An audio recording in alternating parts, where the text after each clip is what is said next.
The modern world is bad. It is inhumane, unfair, and unjust.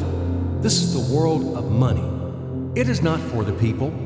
It is for those who produce money, for bankers and financiers. And ordinary people just serve them as attendants. They sweep their palaces. What lies behind the social welfare? Labor. But why does the banker live in 100 and 1,000 times better than worker, than peasant? Why does wildcatter live better? All of them. Do they work harder? It's nonsense. It's ridiculous to say. They do not even produce anything. No material values. But why? Don't you know? Moreover, perhaps you wonder with all sincerity now, reading all of this.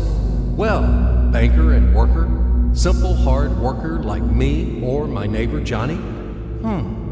It cannot be compared. Banker is a bank. Money, relations, and contacts. But who are we together with Johnny? Nobody.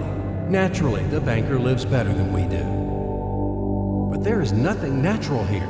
The point is that everyone got used to this state of affairs, and they took it for granted. As a matter of course, a banker has to live better, and it cannot be otherwise. But it may be otherwise. So why? Why does a banker work less, but live better than worker or miner? However, intuitively, you've got the answer by yourselves. Because the banker is a bank.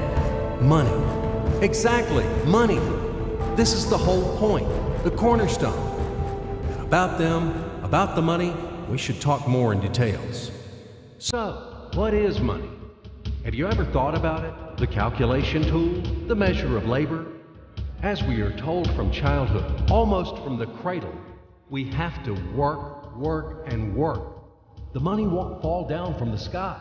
They should be honestly and hardly earned, etc., etc., etc. Sounds familiar, doesn't it? Familiar ad nauseum. Say it, by the way, to Abramovich, who honestly and hardly earned all his billions. Just for fun, say how to earn money honestly. You will laugh to death. Yes, we have to work, but what should we expect in the end? A small pension and half-starved old age? Poverty. You have spent all your life working on some oligarch. You have been taken away all your power, energy, and health. You've been squeezed like a lemon. And after that, you've just been thrown into the dustbin as the fulfilled material. Is this necessary? But this is the reality, horrific reality of modern society. This is what we should all expect in the end, almost certain. Everything ends up this way for the vast majority of people in today's world, as it ended up for their mothers, fathers, grandmothers, and grandfathers, as it will end up in the present state of affairs for their children and grandchildren, great-grandchildren, then in turn for their children and grandchildren, and so on. The way of the world. Why? All of this is wrong, unfair. It must not exist. Why do some people have to have everything, but others have nothing? Why do some people walk in golden slippers, but the others barely make ends meet? They don't know how to feed their children, although all of them work honestly. Why does it happen? After all, we are the people, the brothers. We are equal, aren't we? Then why? Because there is a lie around us. A huge, continuous, monstrous lie. Do not believe anything that is broadcasted daily on TV by satiated and well-groomed masters of life. And people are not working. And the money is not even a measure of labor. All of this is an insolent and shameless lie. Lie, lie, lie, and lie once again. It is the news which is hung on your ears. Why do they do this? Just to make it easier to manage people. So you are oligarch now, or even an ordinary worthless deputy. Are you equal with others? In what? You live in a different way, eat in a different way, and rest in a different way. In one day, he spends more than you spend in a year. His wife doesn't even get out of Kosovo. And yours?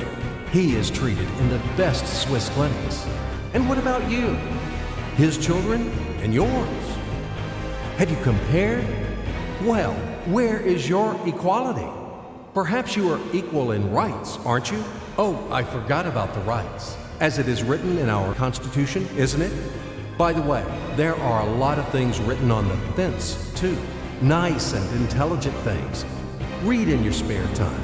You will be inspired by these things. And what kind of equal rights do we have with the oligarch or the banker? I'm just curious. Right to work? Well, we have such a right in our country. Nobody argues. Work hard for the benefit of... You work hard at the factory, and he, soon quickly, as they say, to each his own. The right to elect and to be elected. Well, you can elect, of course. You're welcome. Just vote. No matter how people vote, most important, how these votes are counted. And what about to be elected? Are you going to be elected somewhere? Do you have the money for that? Gold reserve for the election campaign? No? So breathe smoothly and relax. Come back to your factory. Continue to work hard. And do not rock the boat. The feast of life is not for you. It is for those who are more equal than you. What else is there? However, it is not the essence. There is no sense for further continuation. I hope everything is already clear. What kind of equal rights you both have, and who are more equal. It is all about universal equality and fraternity. It is figured out, I think. Now we move on to the money. We won't talk about the measure of labor. These are fairy tales for idiots. Money is not any measure of labor. Otherwise, you would live like a lord, or maybe you don't work too much. I don't know.